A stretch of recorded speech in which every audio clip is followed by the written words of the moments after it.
সম্রাট শাহজাহান মসজিদে বসে আছে, এক ফকির ঘুরতেছে।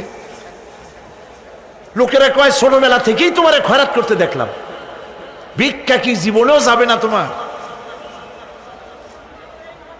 লোকটি বলছে আমি ভিক্ষা করবো ছাড়া আমার উপায়টা কি?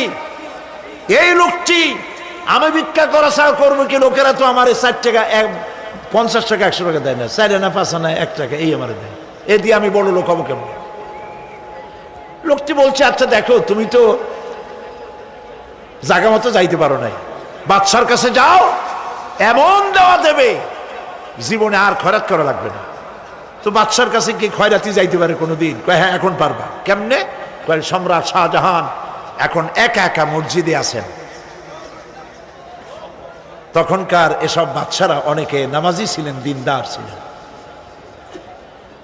ফকির দরজার কাছে দাঁড়াইয়া দেখতে পাচ্ছে কেউ নাই, দেহরক্ষীরা দূরে দূরে দাঁড়ানো। বাদশাহ মসজিদের ভেতরে বসে হাত তুলে ঝুলতেছে আর কাঁদতেছে, চোখের পানি দিয়া দাঁড়িয়ে ভিজে ভিজে পড়ছে। এই দৃশ্য অনেকক্ষণ দেখলো ফকির। কিছুক্ষণ পর সম্রাট শাহজাহান মসজিদ থেকে বেরিয়ে আসছে। ফকির বলছে আসসালামু আলাইকুম হুজুর।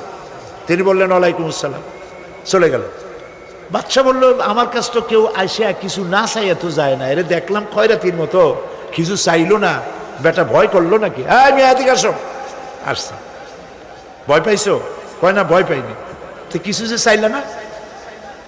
ফকির বলছে জাহাপানা সত্যিই কিছু চাইতে আসছিলাম। তারপর চাইলে না কেন? ফকির বলছে জাহাপানা সারা জীবন ভিক্ষা করেছি, আর আজ দিল্লির সম্রাটের কাছে বেশি পাওয়ার লোভে এসেছিলাম, কিন্তু আপনার দশা দেখা আমার জ্ঞানের চোখ খুলে গেছে। আমি লক্ষ্য করে দেখলাম আমি সম্রাটের কাছে চাইতে এসেছি, হাত তুলি নাই, বিনয় প্রকাশ করি নাই, চোখের পানি ফেলি নাই, কিন্তু লক্ষ্য করে দেখলাম দিল্লির সম্রাট আমার চাইতেও বড় ভিক্ষুকের মতো। আবার কোন সম্রাটের কাছে হাত তুলে কান্দে? আমার জ্ঞানের চোখ খুলে গিয়েছে, আমি বুঝতে পেরেছি সম্রাট কান্দে যেই সম্রাটের কাছে, তারে ছাড়া আর কারো কাছে জীবনে চাইব না। এই কথাই সূরা ফাতিহায় প্রত্যেক দিন পড়ি, বুঝি না কি পড়ি। ইয়াকা না'বুদু ওয়া ইয়াকা নাস্তাঈন। আয় আল্লাহ, একমাত্র তোমার গোলামি করি আর তোমার কাছে সাহায্য চাই, তুমি ছাড়া কারো কাছে সাহায্য চাই না।